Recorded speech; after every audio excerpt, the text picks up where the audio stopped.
오늘 우리에게 주신 하나님의 말씀 보도록 하겠습니다. 말라기 4장 1절로 6절 말씀입니다. 생명의 샘가 2월 22일 수요일 말씀, 여호와께서 정하신 날 함께 읽겠습니다.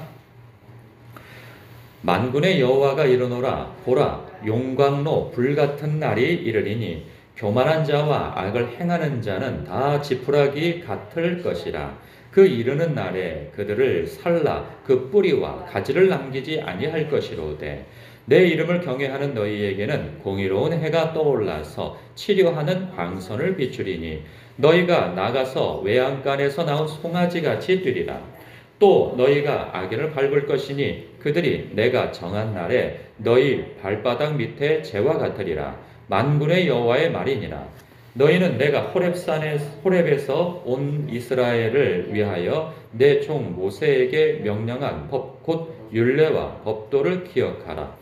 보라, 여호와의 크고 두려운 날이 이르기 전에 내가 선지자 엘리야를 너희에게 보내리니 그가 아버지의 마음을 자녀에게로 돌이키게 하고 자녀들의 마음을 그들의 아버지에게로 돌이키게 하리라.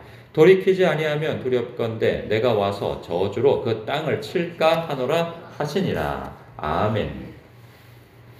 유대인과 우리 기독교가 갖는, 생각하는, 그리고 믿는 그 종말, 하나님께서 말씀하신 그 마지막 때는 좀 차이가 있고 다릅니다.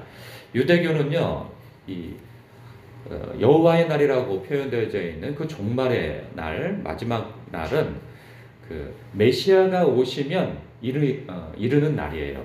그래서 메시아의 초림이 곧 모든 인류의 마지막 때인 것이죠. 그래서 유대인, 즉 하나님의 백성들이 회복되어지고, 그리고 정치, 경제, 사회적 그 모든 것에 있어서 세계의 으뜸이 되며, 그래서 메시아와 함께 영원히 이 세상을 통치하고 다스리는 그 때가 바로 그들에게 있어서 종말이고, 우리 그리스도교 같은 경우에는 예수님께서 초림하시는 거죠. 초림이 있어요.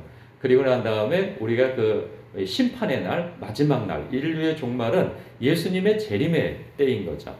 그래서 유대인들은 아직도 메시아를 기다리고 있습니다. 우리는, 이 기독교인들은 예수님이 다시 오시는 이 재림의 날을 기다리고 있는 것이죠. 그래서 이 5절에 보면, 보라, 여호와의 크고 두려운 날이 이르기 전에 내가 선지자 엘리야를 너희에게 보낼 것이다. 그러면 이 선지자가 누구일 것인가에 대해서 마태복음 그 11장 14절에 예수님께서 이렇게 말씀하신 바가 있죠. 오리라 한 엘리야가 곧 이 사람이다. 그 이 사람이 누구냐 하면 누굴 것 같아? 그렇지, 요한. 세례 요한입니다. 그러니까 세례 요한이 바로 세례 요한을 일컬어서 예수님께서 오리라 한 엘리야가 바로 그 사람이다 라고 이렇게 말씀하시는 거죠. 그 세례 요한이 태어날 때 천사로부터 들은 그 예언의 말씀이 이제 그 태중에 갖게 되어질 그 요한이라고 하는 그 아기가 어떤 사람인가 하면서 이 6절의 말씀을 예언하여 언급하죠. 그가 아버지의 마음을 자녀에게로 돌이키게 하고 자녀들의 마음을 그들의 아버지에게로 돌이키게 하리라 하는 그 사람으로 부름받았다라고 그렇게 수태고지를 듣게 되어지죠. 세례 요한조차도요, 예수님께, 그러니까 자신이 메시아에 오실 길을 평탄케 하고, 그리고 아버지의 마음을 자녀에게로 돌이키게 하고 자녀들의 마음을 그들의 아버지에게로 돌이키게 하는 사역을 감당하는 사람이라는 인식이 있었어요. 그런데 그조차도요, 보통 유대인들이 갖고 있는 생각과 같이 세례 요한 자신이 메시아의 길을 평탄케 하면 그 메시아께서 오시면 무슨 일이 일어날 것인가에 대해서 그가 인식한 것은 바로 심판의 날이라고 한 것이었죠. 그 심판의 날이 속히 일어나지 않고 그 예수님께서 다니시면서 병자를 치료하고 죽은 자를 살리며 그리고 사람들에게 복음을 전하고 죄인과 세리와 함께 있는 모습을 보면서 이건 아닌데 라고 의문을 품었던 것이죠. 그래서 그가 감옥에 갇혀 있을 때 자신의 제자들을 보냅니다. 우리가 기다려야 할 분이 당신입니까? 아니면 우리가 다른 일을 기다려야 합니까? 라고 이렇게 여쭈었을 때 예수님께서 그런 말씀을 하시죠. 이사야서에 있는 말씀을 언급하시면서 맹인이 보며 못 걷는 사람이 걸으며 나병 환자가 깨끗함을 받으며 못 듣는 자가 들으며 죽은 자가 살아나며 그리고 가난한 자에게 복음이 전파된다 하라. 누구든지 나로 말미암아 실족하지 않는 자는 복이 있도다. 이런 말씀을 전해 알려줍니다. 그랬더니 그 세례 요한이 알아듣죠. 알아듣고 난 이후에 그가 이제 자기의 죽음을 맞이하고 그렇게 되어지고 그리고 메시아이심을 받아들이게 되어지죠. 오늘 본문에서 분명하게 여호와의 날, 그러니까 우리에게 있어서는 예수님께서 재림하시는 날 무슨 일이 벌어지는가? 그때가 세상의 마지막 때이고 종말의 때가 있는데 보면은 확연하게 구분이 되어져요. 보니까 1절에 만군의 여호와가 이르노라 보라 용광로 불같은 날이 이르리니 교만한 자와 악을 행하는 자는 다 지푸라기가 될 것이고 그리고 그 이르는 날에 그들을 살라 그 뿌리와 가지를 남기지 아니할 것이다 라고 말씀하고 있어요. 그러니까 아주 두려운 날이죠. 용광로 불 같은 날이 임하였는데 그 교만한 자와 악을 행하는 자는 어떤 존재로 비춰지느냐? 지푸라기 같은 존재라는 거예요. 이 지푸라기가 이 성냥불에도 그냥 살짝 그을려도 확 불이 붙잖아요. 그런데 용광로 불이면은 그 뭐 나만 하겠습니까? 근데 그 뿌리와 가지조차도 남지 않도록 철저한 심판을 받을 것이라고 말씀하고 있어요. 아주 두려운 날이 되겠죠. 그런가 하면 2절에 내 이름을 경외하는 너희에게는 그러니까 여호와 하나님을 경외하는 자에게 있어서는 어떤 날이 될 것인가? 그날은 바로 공의로운 해가 떠올라서 치료하는 광선을 비추리니 우리가 새 몸을 입게 되어지는 거죠. 부활의 날입니다. 지금과 같은 모습과는 전혀 다른 영광스러운 몸을 입고 우리가 주님을 영접하고 주님은 또 우리를 영접하는 그러한 날이 되겠죠. 그래서 너희가 나가서 외양간에서 나온 송아지같이 뛰는 날이 될 거라는 거예요. 그 연상 한번 해보십시오. 저도 어렸을 때 이런 광경을 한번 본 적이 있었는데 송아지 입장에서는 굉장히 즐겁죠. 그러니까 외양간에서 확 풀려났어요. 맨날 그 좁은 곳에서 이렇게 붙들려 있고 가다져 있다가 날씨 좋은 날에 그냥 밖에 나와서 이 고삐가 풀려져 있으니 아주 얼마나 즐겁겠어요. 펄쩍펄쩍 뛰면서 이리 뛰고 저리 뛰고 하는데 사람이 볼 때는 어떻습니까? 무섭죠. 어렸을 때 무섭더라고요. 그거에 들이받칠까봐. 송아지라고 해도 사람보다 큽니다. 장정보다도 크다 말이죠. 그런 송아지가 펄쩍펄쩍 뛰고 돌아다니면은 그거에 들이받칠까 무섭단 말이에요. 그런데 이 재밌는 표현이 있어요. 3절에 또 너희가 악인을 밟을 것이니 그들이 내가 정한 날에 너희 발바닥 밑에 재와 같으리라 라고 말씀하고 있어요. 그러니까 악인들이 이 송아지같이 뛰는 하나님의 백성의 발바닥에 밟히는 재와 같다는 거예요. 그러니까 이런 게 연상되어지죠. 이 세상은 마치 그 하나님을 인정하지 않고 하니 하나님을 대적하고 멸시하고 하나님의 백성, 즉 예수 그리스도를 믿는 사람을 조롱한단 말이죠.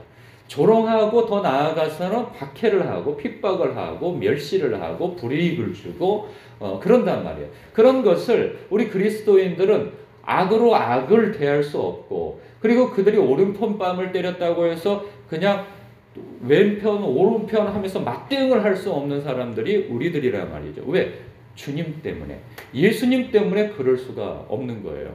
우리가 예수님이 아니라고 한다면 우리의 마음을 상하게 하고 우리에게 손해를 입히고 우리를 격동케 하는 그런 사람을 만나면은 우리도 당연히 혈기가 있고 그렇기 때문에 맞대응을 하게 되어 있죠. 그 이상으로 맞대응을 할 수 있는 사람들이 우리입니다. 그런데 우리가 하지 않는 이유가 무엇이겠어요? 우리가 이제 디도서를 묵상하게 될 것인데 그 디도서에서 말씀하시는 바가 있어요. 세상 사람들로부터 우리가 믿는 즉 돌이 예수 그리스도를 믿는 데 있어서 하나님을 믿는 데 있어서 손가락질 당하지 아니하고 우리가 손가락질 당하는 것은 곧 예수 그리스도가 손가락질을 당하는 것과 같기 때문에 그 복음에 장애가 되어지도록 하지 않기 위해서 너희들 스스로를 거룩하게 그리고 경건하게 스스로를 지키라 그런 말씀을 하고 있는 것이죠. 그런데 이것이 어디 쉬운 일입니까? 무엇인가 빼앗기고 당하고 하는 이런 서름들이 계속 켜켜이 있단 말이죠.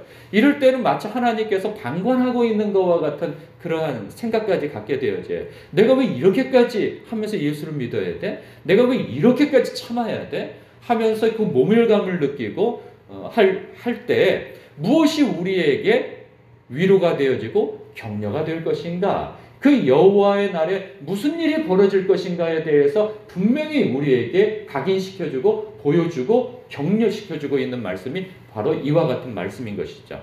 그때가 되어지면 모든 것이 뒤바뀐다는 거예요. 제가 운동할 때나 제가 선수 생활할 때나 군대에서 꼭 시키는 게 있어요. 선착순을 시켜요. 선착순. 그래서 휘슬을 불면은 막 어디까지 뛰어가라고 해요. 그러면 막 뛰어가요. 그냥 막 1등을 하려고 하죠. 막 1등을 해서 그냥 거기까지 도달하는데 무슨 일이 벌어집니까? 휘슬을 또 불어요. 그러면 돌아와야 돼요. 그러면 1등으로 달렸던 사람이 어떻게 됩니까? 꼴찌가 되어지고 꼴찌로 달렸던 사람이 갑자기 1등으로 뒤바뀌어 버려요. 근데 마지막 때 마치 그와 같은 사건이 벌어질 거라는 거예요. 세상에서 1등으로 달리던 사람, 아유, 저 사람은 하나님 앞에 복을 받아서 저래. 그 유대인들이 그랬다고 하잖아요. 지금 말라기에서. 아니, 세상 사람들은 우리보다 더 복을 받고 하나님을 믿지 않고 대적하고 저러는데 우리보다 하는 일들이 더 형통해.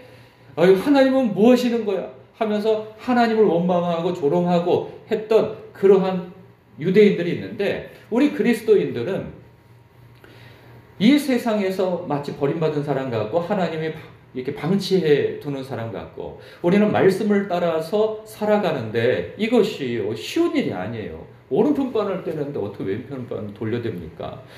오리를 가자고 우리를 속이려고 드는데 뻔히 그 속이 다 들여다 보이는데 여러분 인생을 좀 살다 보면 그 사람의 어떤 저희가 읽혀진단 말이죠. 나를 속이려고 하는 것들이 다 읽혀져요. 모르는 척 해주는 것이지, 그리고 속아주는 것이지, 실제로 속는 것은 아니란 말이죠. 그러니까 이러한 일들을 받으면서도 속아주는 거예요. 그 사람을 위해서. 그래서 오리를 가자 하면은 심리도 가주고, 내 속옷을 원하면은, 아유, 저 사람이 내가 이것까지 원하는구나. 아이고, 이것까지 가져라. 하고 주는 것이 우리잖아요. 왜? 주님께서 우리에게 그렇게 하셨기 때문에. 그런데 아무리 그렇다 하더라도 이게 쉽지 않단 말이죠. 그런데 그렇게 할 수 있는 이유는 마지막 때에 하나님께서 우리에게 그 모든 일들, 네가 나 때문에 이렇게 손해를 입고 네가 나 때문에 이것을 인내하고 견디고 참았구나. 그리고 나 때문에 그리고 영혼을 구원하기 위하여서 네가 그처럼 하였구나 라고 주님께서 칭찬과 존귀와 영광 가운데 우리를 세워주신다는 거예요. 바로 그것이 우리에게 위로가 되고 격려가 되어지는 것이죠. 그때가 되면 너희가 지금 이 세상에서는 꼴찌로 달리고 있을지 모르나 주님께서 임하시는 그 날에는 너희들이 1등이 될 것이다. 왜? 호련히 불리는 그런 나팔 소리를 듣게 될 것이기 때문에 이 세상에서 휘슬이 부러지면 뒤돌아서 뛰는 것과 같이 그때에는 하나님의 천사들이 나팔을 불 때 모든 것이 뒤바뀌게 될 것이라는 거예요. 여러분, 물론 그때만을 바라보면서 인내하는 것은 아니죠. 주님께서 우리에게 행하신 그 사랑을 생각하면서 이 새 법, 즉 4절에 말씀하고 있는 너희는 내가 호렙에서 온 이스라엘을 위하여 내 종 모세에게 명령한 법, 곧 율례와 법도를 기억하라 말씀하신 것처럼 예수님께서도 제자들에게 요한복음에서 이렇게 말씀하고 있죠. 새 계명을 너희에게 주노니 너희는 서로 사랑하고 하나님을 마음과 뜻과 힘을 다해서 사랑하며 그리고 이웃을 사랑하라. 그리고 너희가 서로 사랑하는 것을 보거든 주변 사람들이 그것을 보면서 너희가 내 제자인 것을 알게 될 것이다. 그리 말씀을 하고 계신단 말이죠. 그렇습니다. 우리 주님께서 주신 그런 사랑의 새 언약 서로 사랑하고 주님께서 말씀하신 그 거룩한 삶으로 말미암아 이제 마지막 때라고 읽혀지고 감지되어지고 느껴진단 말이죠. 이럴 때일수록 더욱 깨어서 주님께서 말씀하신 바 새 언약의 삶을 살아가시는 사랑의 삶을 살아가시는 여러분과 제가 되기를 주님의 이름으로 축복합니다. 기도하겠습니다.